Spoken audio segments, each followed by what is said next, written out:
Hey, thanks for making it to Veterans Info Tap. I'm glad you made it. Saw a headline, got to jump into it here. It states that the cost of living adjustment, the COLA forecast for 2025 was just updated.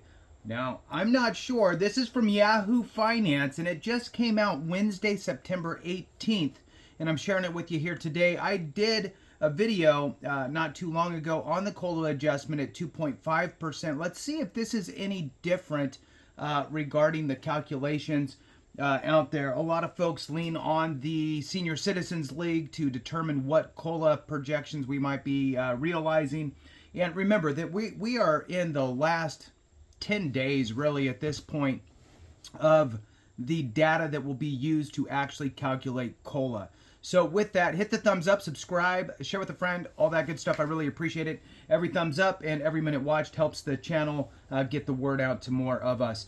So this article is probably going to talk about Social Security, but you can also insert veterans benefits such as disability compensation, pension, and dependency, indemnity compensation, other things like that. So with that, if you want to support the channel in other ways, consider being a member. You can do that by going to the homepage. You'll see highlighted members and a join button. Thank you so much to all you members. All right, the headline: the Social Security cost of living adjustment COLA forecast for 2025 was just updated.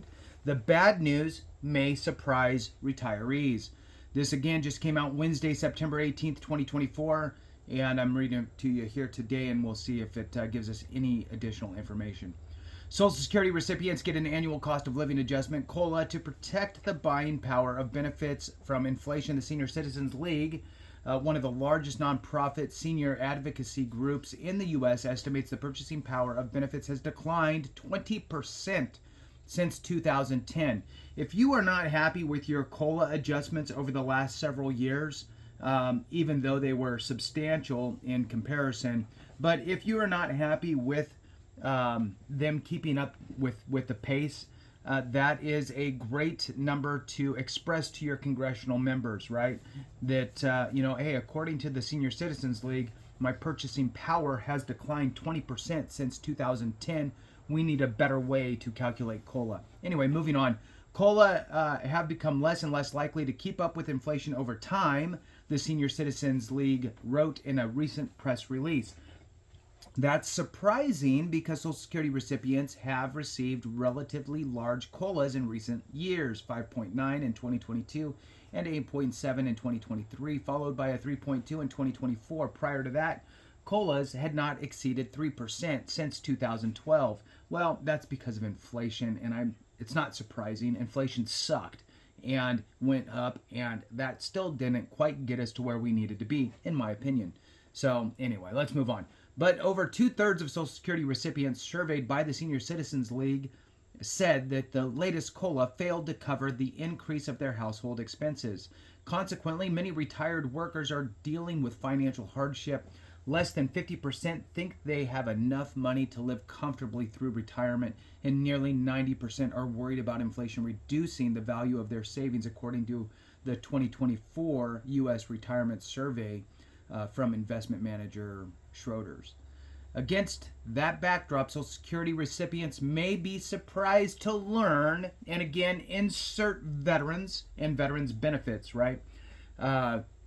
So against that backdrop, Social Security recipients and veterans benefit recipients may be surprised to learn that the Senior Citizens League recently revised its 2025 COLA forecast down to 2.5%, which represents the smallest raise since 2021.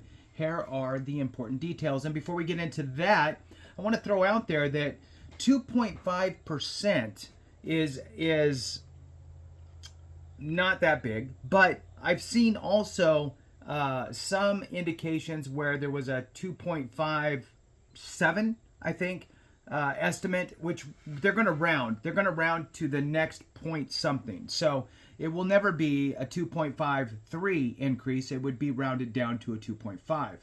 It will never be a 2.57 increase. It would be a 2.6 increase. So they'll round it up or down to the nearest, 10th. So Anyway, let's move on to the important details here on this, and we'll go from there. Social Security recipients will likely receive the smallest COLA since 2021. Since 1975, Social Security benefits have been adjusted annually based on how inflation changes in the third quarter of each, I'm going to insert, calendar year, okay? Or it's the last quarter of the fiscal year, which is July, August, September. All right, so meaning the 3-month period between July and September. Specifically, cost of living adjustments are tied to a subset of the consumer price index known as the CPIW.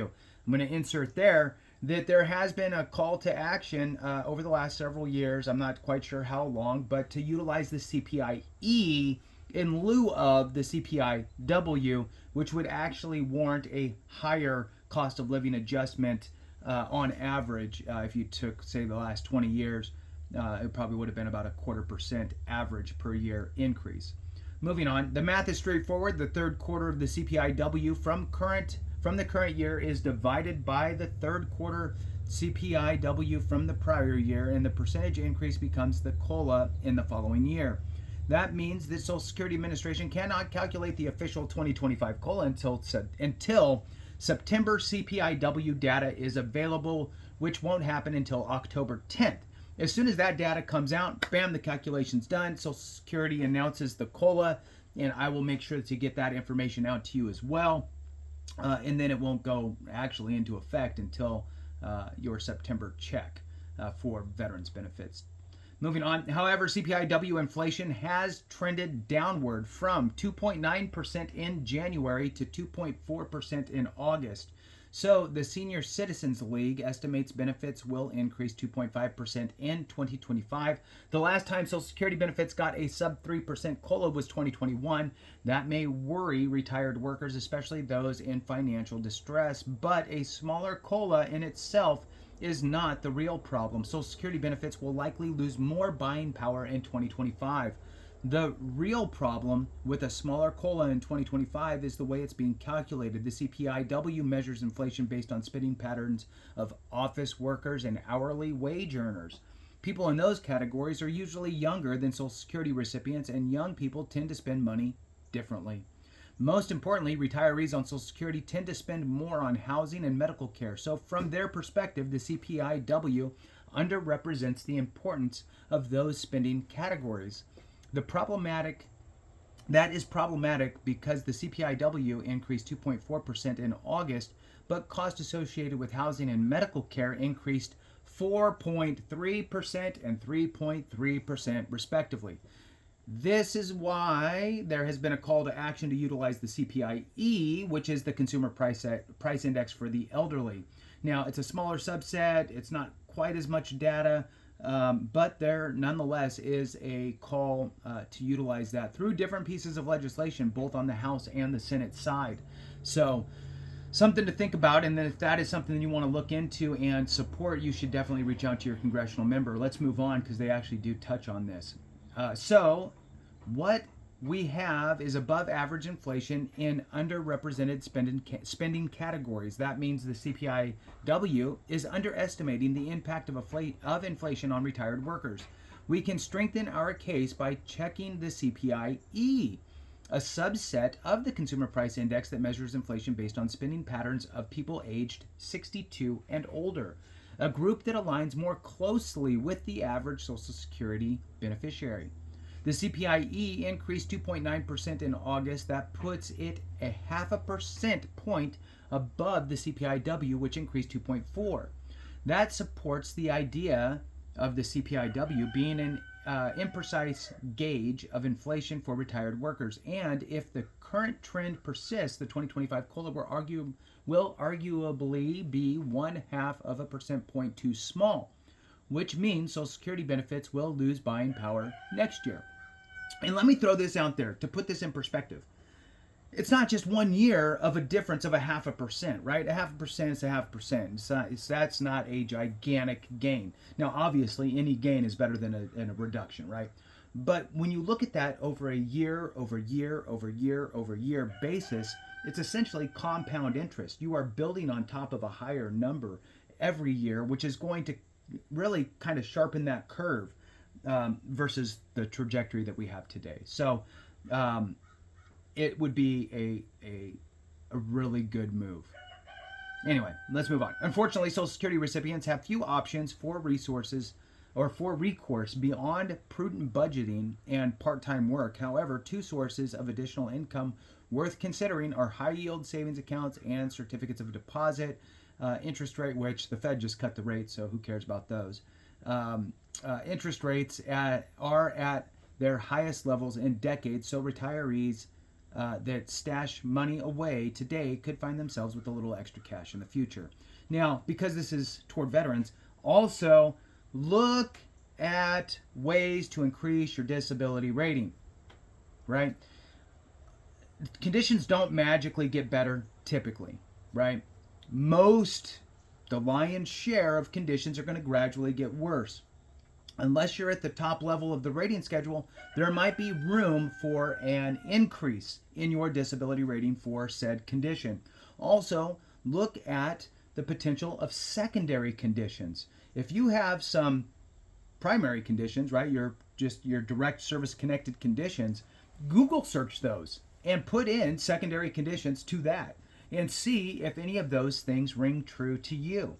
Secondary conditions are a great way to add a little extra percentages to your overall. In some cases, the secondary conditions could be higher than the service-connected direct condition, right? So you could have a joint issue or a back issue that's a low percentage, a 10%, a 20%, but you have arthritis in there that could warrant potentially a higher percentage, right, as a secondary.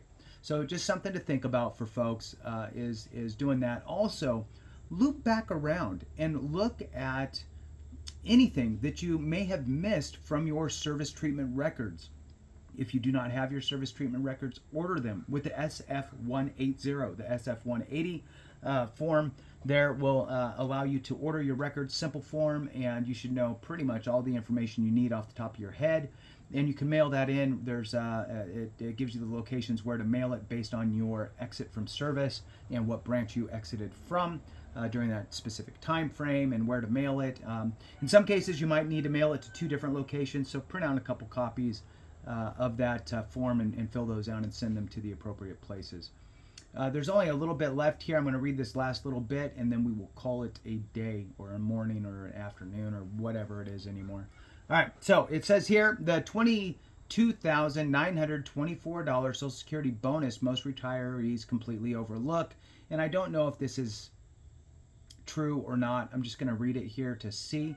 If you're like most Americans, you're a few years or more behind on your retirement savings, but a handful of little-known Social Security secrets could help ensure a boost in your retirement income. For example, one easy trick could pay you as much as $22,924 more each year.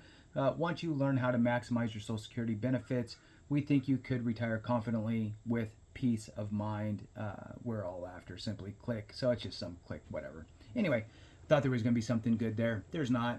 So with that, thank you so much for watching. I truly appreciate you. Have a great one. And remember, if we don't take care of each other, something went wrong.